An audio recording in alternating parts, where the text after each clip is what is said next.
This trip has been a year in the making. Countless hours spent studying maps, researching lakes a couple hours from home, waters known for thick shoulder, Eastern Brook, and bright, powerful rainbows in the 2 to 5 pound range. My goal is simple: fish 4 lakes I've never stepped foot on and hopefully bring a little meat home for the freezer. But if there's one thing I've learned out here, it's that plans don't mean much once you hit the ice. Conditions change, fish move, and the unexpected becomes the norm. So I'm headed out with an open mind, a loaded sled, and no idea what to expect over the next few days. And honestly, that's exactly why I love it.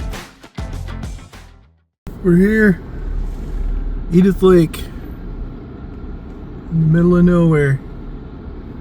The ice looks slick. On this trip, I'm fishing out of Merritt, BC. The roads were good this morning, so I headed up a little bit further north towards Kamloops. And this morning, right now, I'm on Edith Lake. The provincial rules apply here, so it's 5 fish. Only 2 can be rainbows, and only 1 over 50 centimeters. I wanted to get here early because fishing, a lot of times I find is best like early in the morning. But I got about 10-15 minutes to get all dressed in some warmer clothes. It's cold up here. And get headed out on the ice, start punching some holes, see if we can find some fish. These crampons. In weather like this, the ice is hard and super slick. You want to talk about some ice safety. Crampons can save you from cracking your head on the ice. I just drilled about 12 holes. Now we're just gonna pop around.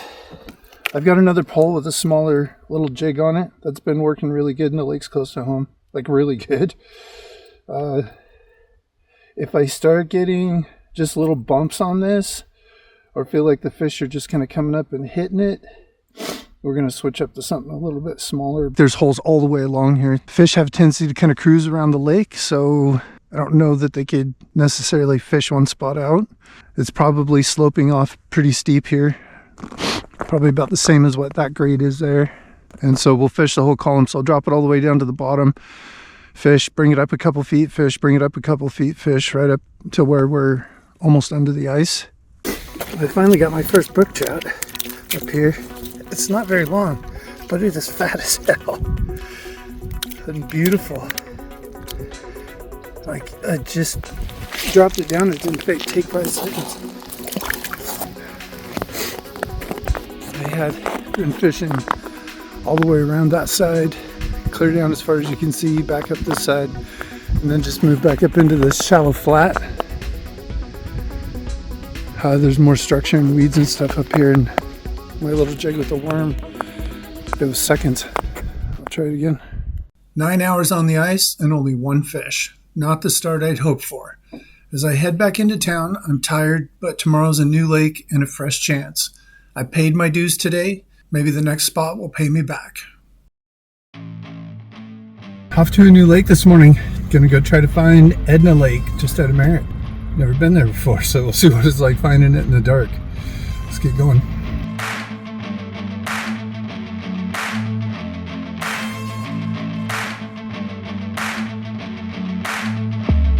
I have no depth chart on this lake, so I'm not exactly sure where to start. I'm gonna go out here and just take a look at the shape of the lake and see if I can find a place. But we'll get out on the ice and see if we can find some fish this morning. I'm gonna start drilling some holes right here, about 20 feet offshore, see how deep it is, and then just run 4 or 5 holes out into deeper water. I'm gonna use a spoon this morning, same one I started with yesterday, but this lake looks like it gets a lot of pressure. So we could run into the same thing that we had yesterday, but we'll be optimistic. We're going to spend all day here and get our limit. I moved over to the point opposite of where I started, and it just drops right off on this ledge. It's like 45-degree slope where it comes out and drops off. Anyways, it's probably 7-8 feet right here, and just got my first Eastern. Caught it on the little orange jig with some worm. I'm going to fish here for a little while. I might drill a couple holes closer into the shore, but I think, I don't know how much time I want to spend here. I just got my third one over here. In the lakes I fish at home, a lot of times where there's little Eastern, there's big ones.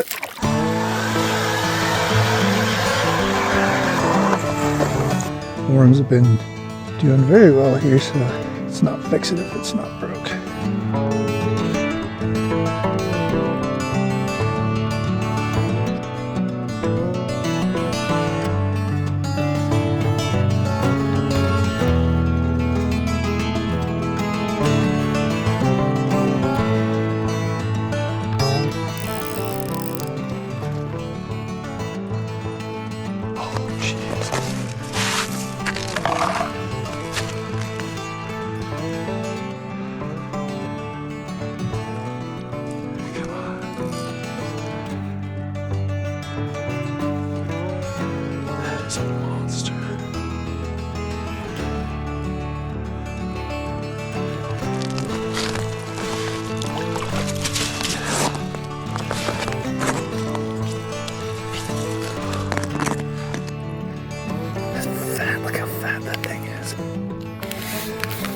Alright. I might have a good day today. Way better than yesterday already.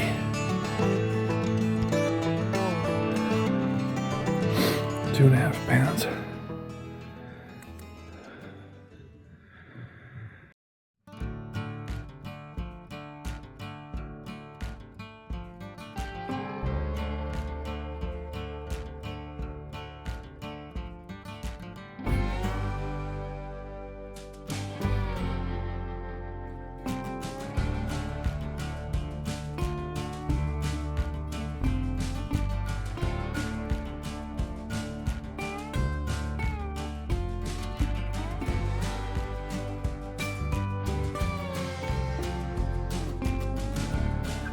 After that 2.5 pounder and a steady run of smaller fish, things finally feel like they're going my way. I'm not at my limit yet and the bite can die quick, but right now I'm feeling confident I'll finish strong. Other than that big one that we got right off right there, all these fish have been little. I think before I sit back down in the tent for a little while, I think I'm just going to drill a line of holes straight across this way.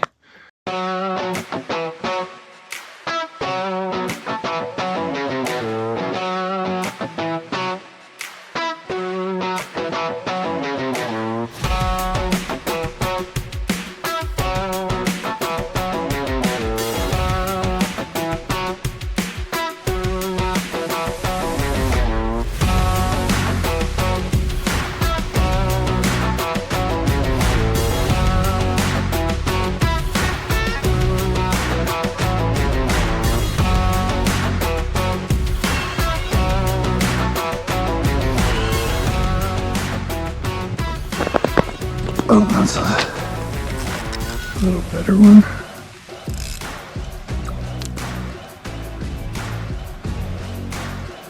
I got the drag turned down with these small hooks. See if we can get him up here.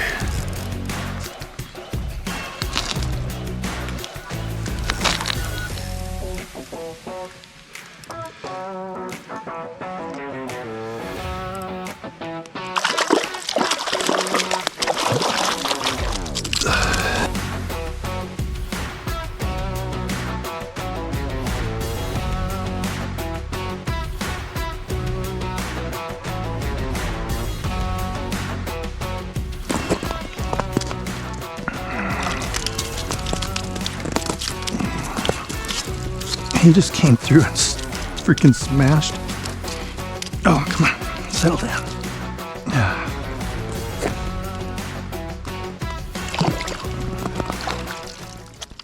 Got this heated lunchbox. This thing works awesome. So it's about 12:30. Fishing's really slowed down. Not seeing much on the camera, underwater camera. So just gonna hang out. Got really nice today. It's beautiful. Warmed up a little bit. But I'm gonna have some lunch. The fish were biting right up until about 11:30 or 12. And then nothing come through on the underwater camera. I got one little bite while I was eating lunch and that was it. Other places I fished where they kind of shut down around 11 or 12. They usually start biting again around 2:30 to 3:30. It's getting dark around 4:30 or 5. So we're gonna play it out. got food and snacks and lots of bait, so we'll see what happens today.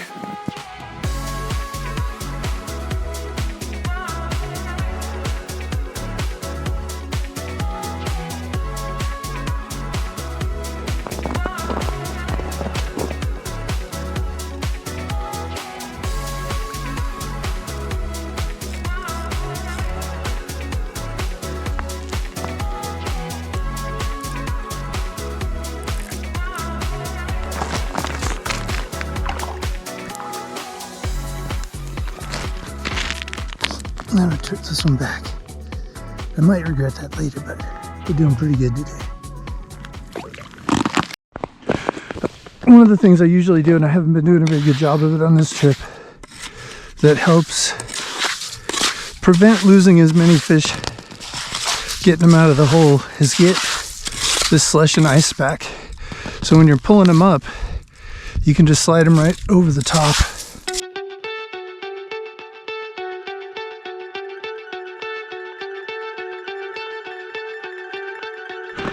This one might be a good one. It was just ripping that drag. Oh yeah. Oh yeah. Oh yeah.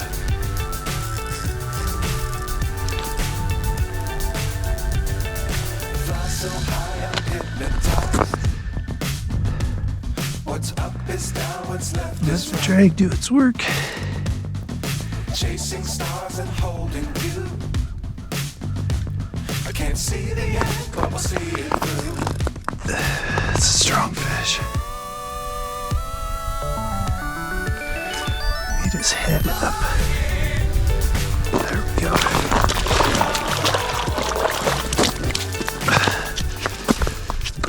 There we go. To me, one of the things that's really important when you've got a fish on is how you hold your pole. You want to keep, when the fish is on, you want to keep your pole tilted up a little bit, and it gives the cushion of the rod. That's the purpose, is to take the stress off of the rest of your gear and keep engaged with that fish. The worst thing you can do is point your pole down towards the line, because it doesn't give any flexibility. You're putting all that stress on your leader, on your hook. If that fish gets big head shakes, it can pop those little hooks right out. But if you keep it tipped up and let that rod do the work, you're likely going to land a lot more fish and not break off as many.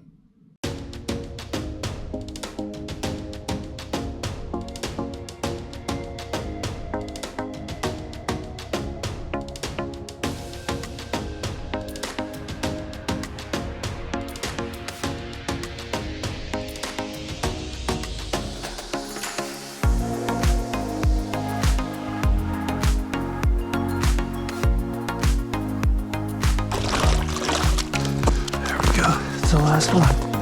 That's the last one. That's the one we were looking for. Just finished getting the sled packed up and hiking back to the truck way over there.